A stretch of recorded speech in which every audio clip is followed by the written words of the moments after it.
ভার্বকে negative proof করতে হয় আমরা ট্যাগ কোশ্চেন করার সময় অনেক সময়। তো সেই অক্সিলারি ভার্বকে নেগেটিভ প্রুফ করার সহজ নিয়ম কি সেটা আমরা এখন আজকের ভিডিওতে দেখব। আমরা আগে প্রথমত কিছু অক্সিলারি ভার্ব লিখি। Is, are, was, where, have, has, had,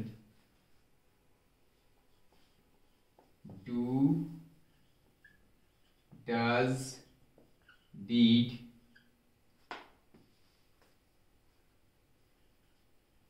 may, might, can, would, ought, need। Basically এই অক্সিলারি গুলা মেইনলি ব্যবহার হয় is, are, was, were, have, has, had, do, does, did, may, might, can, could, ought to, need. এইগুলোকে negative করার জন্য আমাদেরকে এইগুলোর সাথে একটা এন অ্যাপোস্ট্রফি টি দিয়ে দিতে হবে, তাহলে নেগেটিভ হয়ে যাবে। এই অক্সিলারি ভার্বগুলোকে যদি আমরা নেগেটিভ করতে চাই তাহলে এই অক্সিলারি ভার্বগুলোর পরে আমাদেরকে এন অ্যাপোস্ট্রফি টি দিতে হবে, তাহলে অক্সিলারিটি নেগেটিভ হয়ে যাবে। যেমন উদাহরণ দিচ্ছি, ইজ, এটার নেগেটিভ রূপ হচ্ছে ইজ এন অ্যাপোস্ট্রফি টি। আর, এটার নেগেটিভ রূপ হচ্ছে আর এন অ্যাপোস্ট্রফি টি, আরন্ট। ওয়াজ, এটার নেগেটিভ রূপ কি? ওয়াজ লিখবো প্রথম, তারপর এন অ্যাপোস্ট্রফি টি। এরপর হচ্ছে যদি আমি লিখি ডু, এটার নেগেটিভ রূপ কি? ডু লিখবো এন অ্যাপোস্ট্রফি টি। তারপর হচ্ছে কুড, কুডের নেগেটিভ রূপ কি? কুড লিখবো এন অ্যাপোস্ট্রফি টি, কুডন্ট।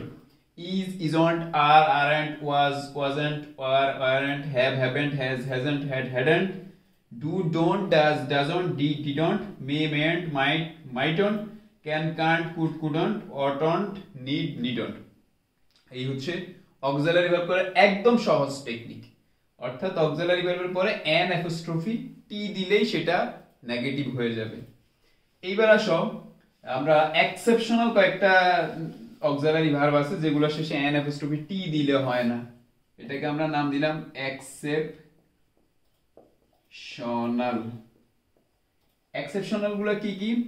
যেমন এম, এই এম এর নেগেটিভ রূপ এমেন্ট হয় না, এম এর নেগেটিভ রূপ হচ্ছে আরেন্ট অথবা এইন্ট। এম এর নেগেটিভ রূপ হচ্ছে আরেন্ট অথবা এইন্ট। শেল এর নেগেটিভ রূপ হচ্ছে শান্ট। উইল এর নেগেটিভ রূপ হচ্ছে ওন্ট।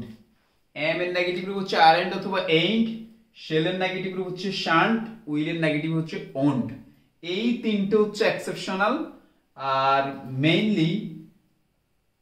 মেইনলি হচ্ছে যে অক্সিলারি ভার্বগুলো ব্যবহার হয় সেগুলো হচ্ছে পরে এন অ্যাপোস্ট্রফি টি দিয়ে দিলেই সেটা নেগেটিভ হয়ে যাবে। যেমন is, isn't, are, aren't, was, wasn't, were, weren't. এই হচ্ছে অক্সিলারি ভার্বের নিয়ম। আশা করি তোমরা সবাই অক্সিলারি ভার্বকে কিভাবে নেগেটিভ করতে হয় সেই নিয়মগুলো খুবই ভালোভাবে বুঝতে পেরেছো। এইভাবে অ্যাপ্লাই করে আমরা সেন্টেন্সগুলোকে ট্যাগ কোশ্চেন করব, তাহলে খুবই সহজেই আমাদের ট্যাগ কোশ্চেন হয়ে যাবে। পরের ভিডিওতে আমরা অন্য টপিক নিয়ে আলোচনা করব। ভালো থাকো সবাই, আল্লাহ হাফেজ।